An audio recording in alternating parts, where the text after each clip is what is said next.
Bumuo na ng Agriculture Crisis Committee sa Senado sa gitna ng krisis sa langis. Live mula sa Pasig City, nangunguna sa balita si News 5 Cent correspondent Mean Los Baños. Mean, anong layunin ng bagong komite at sino-sinong bubuo nito? Jiggy, layunin ng Agri-Agra Crisis Committee na pinhim ng Department of Agriculture, Department of Agrarian Reform at ilang kongresista na tutukan talaga yung pagbibigay ng tulong sa mga kapatid nating magsasaka at maingisan na talagang pinakatinamaan ng pagtaas ng presyo ng petrolyo. Yung pagbuo ng Crisis Committee na yan, Jiggy, resulta yan nung pagmimiting kaninang umaga lamang ni Senator Pangilinan sa mga kalihim ng DA, DAR at ilang kongresista.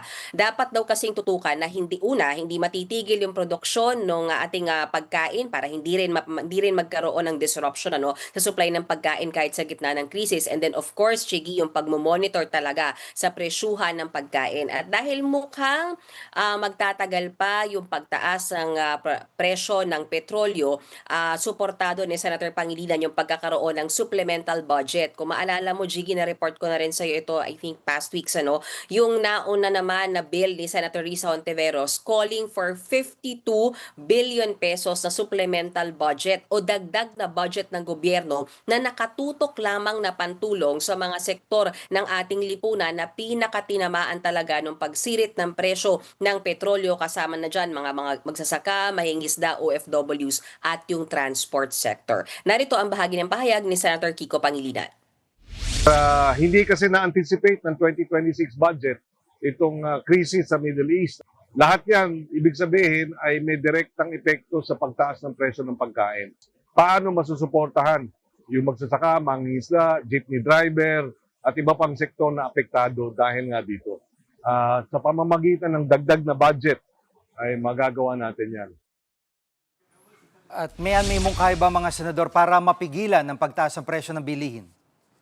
Meron. Si Senator Bam Aquino, nananawagan na siya sa pamahalaan na kung pwede magdeklara na nga ng price freeze sa lahat ng mga basic commodities, mga pangunahing bilihin, pero dapat daw, Jiggy, kasama dyan yung diesel at gasolina. Nangyayari yung price freeze kapag nagdedeklara ng state of national emergency. Pero kasi hindi sinasama dyan yung presyuhan ng diesel at gasolina. Pero sinasabi ni Senator Bam Aquino, ngayon yung pinakamahalagang panahon na dapat kasama sa magkakaroon ng price freeze o walang galawan ng presyo yung mga produktong petrolyo. Narito naman yung bahagi ng pahayag ni Senator Bam Aquino. Nais naming isama ang diesel at gasoline sa mga produktong mapaprice freeze kapag nagtawag ng state of national emergency. Mahalaga na yung taong bayan, makita nila na umaaksyon yung gobyerno at natitigil yung pagtaas ng presyo ng bilihin. At meron pa bang ibang parang naisip ang mga senador o suhestyon para mapagaan yung pasanin ng taong bayan?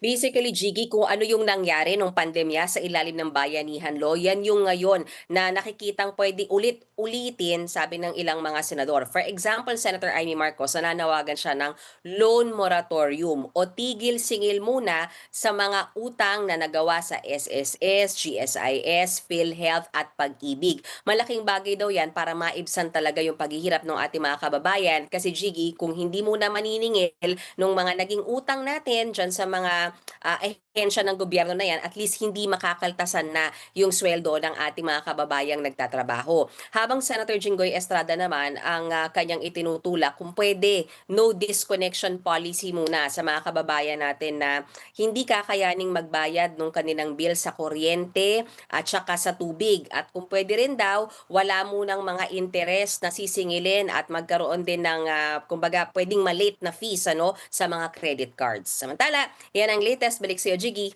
Yan ang ulat ni Mean Los Baños, live mula sa Pasig City. Mga kapatid, Jiggy Manikad po, pagdating sa mahalagang balita sa loob at labas ng bansa, dapat una sa lahat, mag-follow at mag-subscribe na sa social media pages ng News 5.